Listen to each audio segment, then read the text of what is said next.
दर्शन निघायचं. Good morning, good day. Arun, good morning, good day.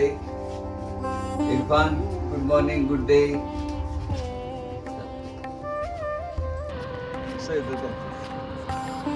बरोबर आपण फ्लावर घेतला की यांचं लाईट जात.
आज सकाळी नेहमी प्रमाणे बरोबर 5:15 चालायला सुरुवात केली.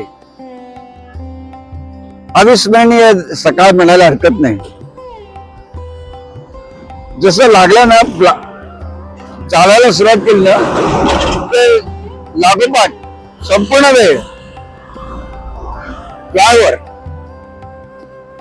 आणि आजूबाजूला दोन्हीकडे वीजभट्टी कायम आणि साऊथची गाणी चालू होती. त्या धुंद वातावरणामध्ये मी चालत आलो. बरोबर 5:15 चालायला सुरुवात केली. 6:30 बरोबर इथे एका चौकामध्ये आलो. तिथे चौक आहे. चौकाच्या बाजूला डावीकडे कोल्हापूर कडे जाणारा रस्ता आणि रत्नागिरी, कोल्हापूर आणि रत्नागिरीकडे जाणारा रस्ता. तो दुसरीकडे उजव्या बाजूला तिकडे पुणे आणि मुंबई. बरोबर. नंतर जे चालत आलो. जसं पुढे आलो उजव्या बाजूला चालत आलो. चहा घेतला मस्तपैकी आणि बाहेर आलो. पुढे आलो तर एक मोठा ब्रिज लागला मस्तपैकी. कृष्णा नदी लागली. वा. आणि शिवाय ते वातावरण काय धुंद करणार. शिवाय सूर्योदय होतोय. वा काय सुंदर. खाली पान कोंबड्या जोरात चालू आहेत, फिरतायत मस्तपैकी. तिकडे मुलंही खेळतायत. असं छान वातावरण आहे आणि अशाच्यात मी मस्तपैकी अनुभव घेतोय. खरी गोष्ट आनंदाचा. आनंद म्हणतो ना, खऱ्या अर्थाने मी आनंद लुटतोय. वा. कोल्हापूरकडे आता सांगली गेलं आणि आता कोल्हापूर. हर हर महादेव, वंदे मातरम. वा. येस.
काय आहे?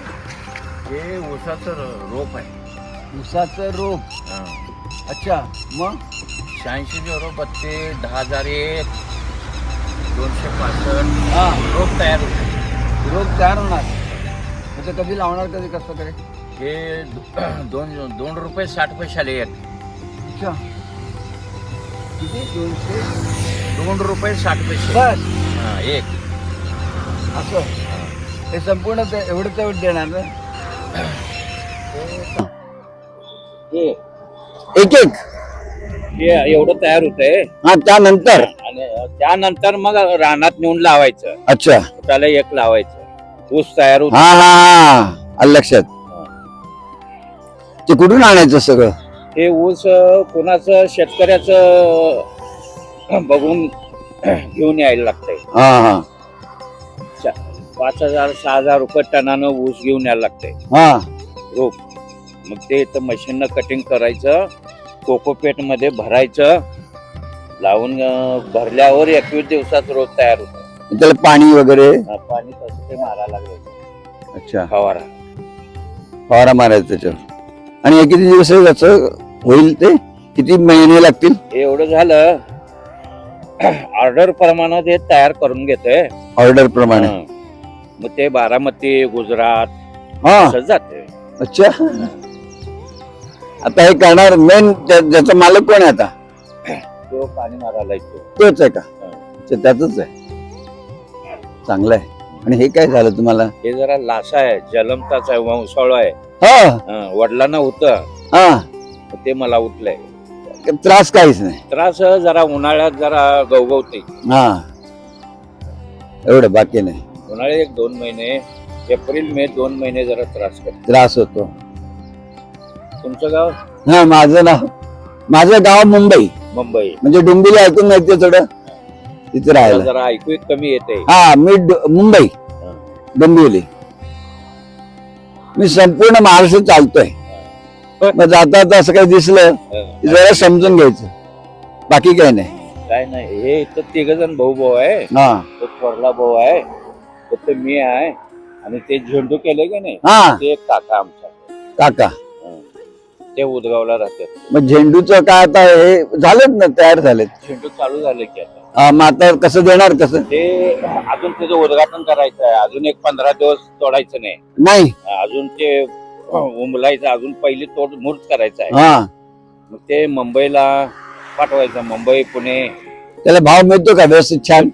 हो, कारण बऱ्याच जण मी बघतो रस्त्याच्या कडेला असे टाकून दिलेलं. 100 रुपये किलो जाते ना ते. 100 रुपये किलोनी? खर्च बी आहे होतो. हा, खर्च बी आहे. हा.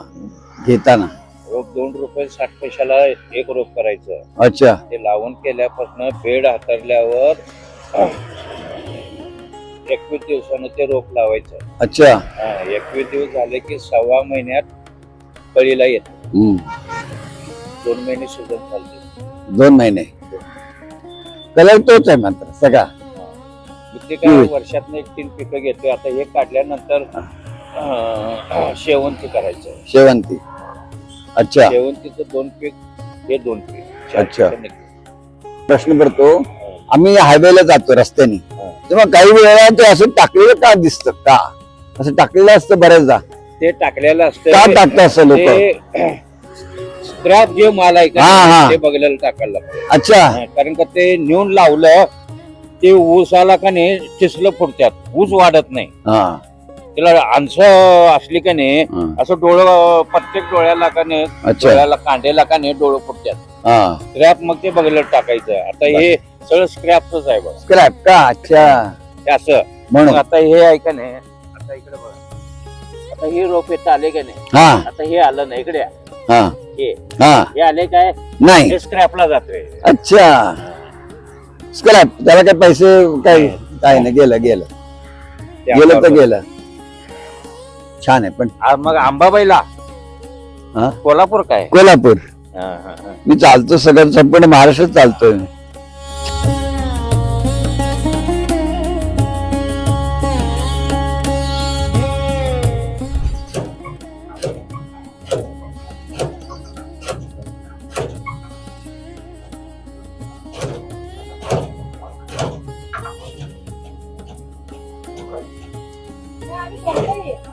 हा अच्छा, मगाशी बघितलं एका ठिकाणी. हा मग त्या असं एक एक रोप देणार का प्रत्येकाला? हा 70 असतात ते द्यायचं त्यांना. त्याला किंमत वगैरे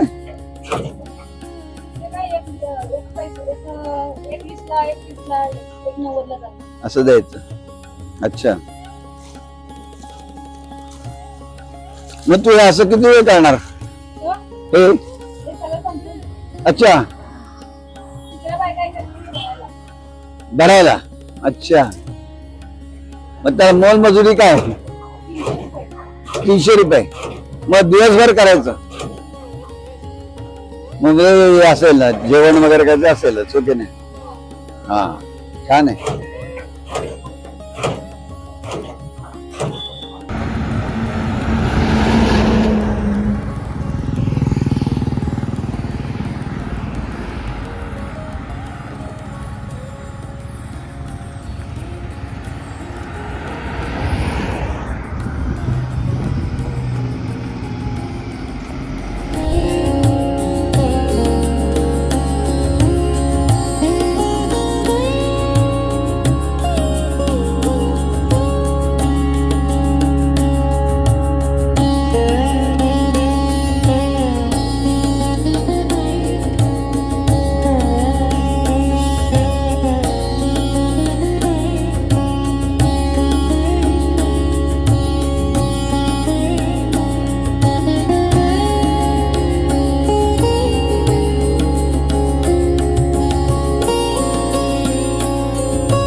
नमस्कार सर. नमस्कार. ग्रामदेवता न्यूज मध्ये आपलं हार्दिक स्वागत.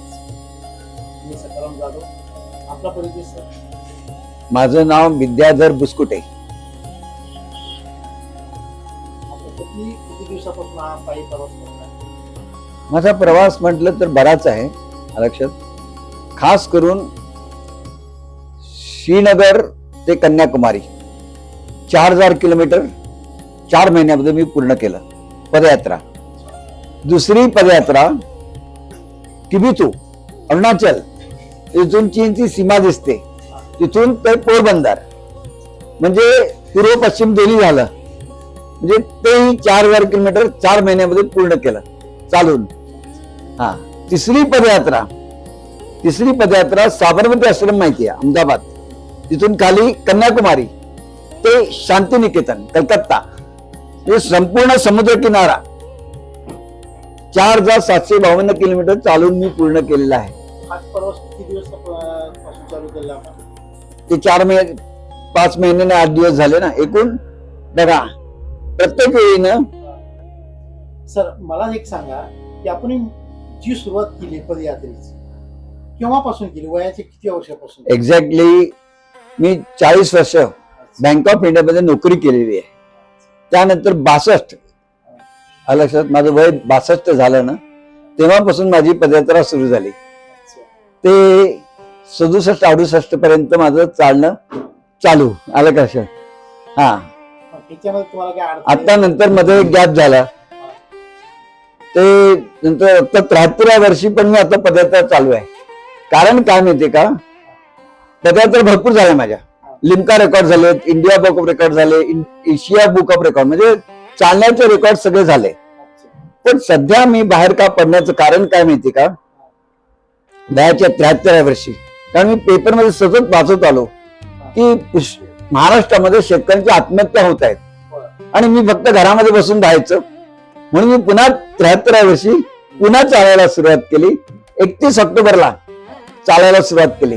त्यात 3 महिने झाले आणि 9 महाराष्ट्रामध्ये हो 31 ऑक्टोबरला सुरू केलं ना, बरोबर ठाण्यापासून म्हणजे डोंबिवली, तिथून तर आतापर्यंत सोलापूर पण गेलं आणि आता सांगली पण गेलं. एवढे जिल्हे पूर्ण करून आता फक्त 4 जिल्हे बाकी राहिलेले आहेत. आणि हे करण्यासाठी मी खास शाळा कॉलेजमध्ये जातो आणि खास शेतकऱ्यांना भेटतो. त्यांना जाणून घ्यायचं की नेमकं आत्महत्या होण्याचं कारण काय. जवळ 35 शेतकऱ्यांशी मी बांधावरून जाऊन त्यांच्या घरापर्यंत पोहोचून त्यांच्याकडून जाणून घेण्याचा मी प्रयत्न केलेला आहे. अशा सगळ्या गोष्टी मी करत असतो. शेतकऱ्याची आत्महत्या आपण जे बोलतोय हा. त्याच्यामध्ये तुम्हाला काय अनुभव आला? मला हे कारण कुठलं आलेलं आहे? त्याच्यामध्ये कुठलं कारण आहे? तर शासनाचं आहे हा? का शेतकरी सावकारी पैशात हे अडकले? बघा, मेन म्हणजे अगोदर सरकार महत्वाचं आहेच, महत्वाची भूमिका त्यांची आहे, आलं लक्षात. त्यानंतर बाकीच्या गोष्टी माझ्या मते. म्हणून मी अगोदर सरकारकडे जाणार आहे माझं मागणं सांगायला, किंवा माझं बोला ना तुम्ही, काहीतरी बघा, हो की नाही. व्यापारी मध्ये येतात, बऱ्याच गोष्टी येतात, हो की नाही.